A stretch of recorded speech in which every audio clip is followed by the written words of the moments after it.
So, in the last video, I was talking about Bolin saving Asami from her father, who was beating and pummeling on her in his mech tank. They were having a mech tank battle. Can anybody say Gundam Wing? Come on. It's like Gundam Wing, but in smaller scale. Not that I watched Gundam Wing, but I just get the feeling that it's kind of like Gundam Wing or Pat Labor or something like that, where they're just, or even like, I guess, Code Geass or something.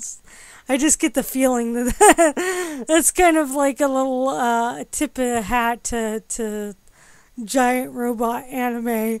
Anyway, so Bolin comes in and saves Asami with his earthbending, and as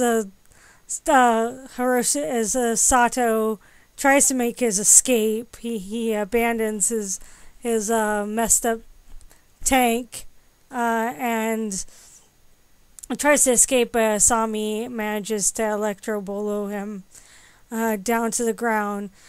Then the scene switches off to back to Korra and Mako, who have made their way back to Airbending Island, where Amon has made his base there to do his taking of bending away, his anti-bending ability to take people's bending away. So they get caught. They're in disguise. They're wearing their Chewbacca disguises again, so they don't draw too much attention to themselves at first. But the lieutenant who's there, who is left behind, they see him on leaving to go somewhere. Apparently, we find out that he's going to the arena. But the lieutenant stays behind to, I guess, take care of the things, or to wrap up business on the Air Temple Island, and catches the pair out of place, and he questions them. Of course, they come up with the all cliche excuse of, we're new recruits, we don't know where we're supposed to go. We'll go where we're supposed to go. We're just lagging behind, kind of thing. And then the lieutenant goes on his merry way, and Korra's like, I know another way inside the temple. So she shows this the secret way of getting inside the temple, where they discovered Tarlok is locked up. Now, Tarlok, as you remember, was the waterbending council member who kidnapped and attacked Korra because she was getting in the way of his own political agenda of taking over the city, and taking it out of Tenzin's hands. And he's a bloodbender, and Amon finds him and takes his bending away, but he's locked up. And at this point, we find out that Amon and Tarlok are indeed brothers, and Tarlok recounts this tale about how their father, who really is Yukon is their dad, escapes and makes a new life in the Northern Water Tribe, and meets this woman. They fall in love, have two sons. Amon actually is the older son, and apparently is a waterbending, and inevitably a bloodbending, a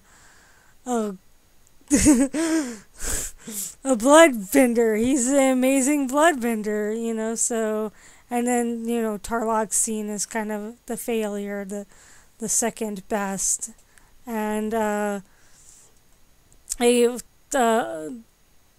Yukon puts all his hopes on getting revenge against Aang on Amon, who at first is very sweet and kind and wants people to be treated fairly, but eventually, through his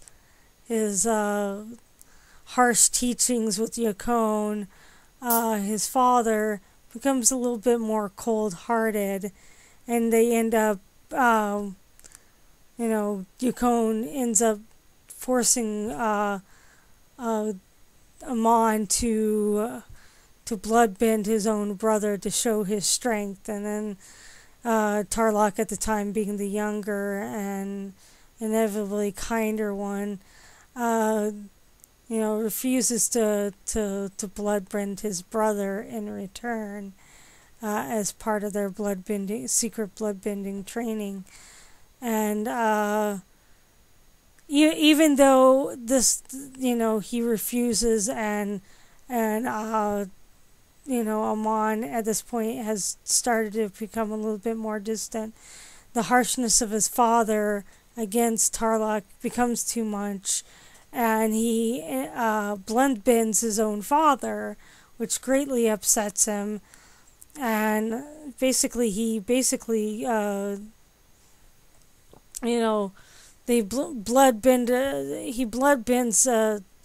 bloodbends his father to submission, and tells Tarlok that they should run away together, and Tarlok just couldn't do it. He couldn't make that leap forward to leave his father and to leave his mother, which he obviously loved very much, behind, to make a new life, to run away from their father and his crazy revenge, wanting revenge on Aang. So Amon goes off on his own. Tarlok stays behind, and eventually, Yukon dies a few years later, and Tarlok begins his own life doing other things and becoming kind of an upstart political guy, and that's kind of the story that he tells, Mako and Korra. So we get that little tale, which is really interesting. It wasn't anything, no real super big surprises. I kind of had, except for, Amon being a bloodbender as well, it was pretty standard stuff. So no big surprises there. They inevitably, Mako and Korra find out from Tarlok that Amon went to the arena for some big important announcement. And so they make their way, the pair of them make their way back to the bending arena, where they plan on confronting Amon and revealing the fact that he is indeed a bloodbender.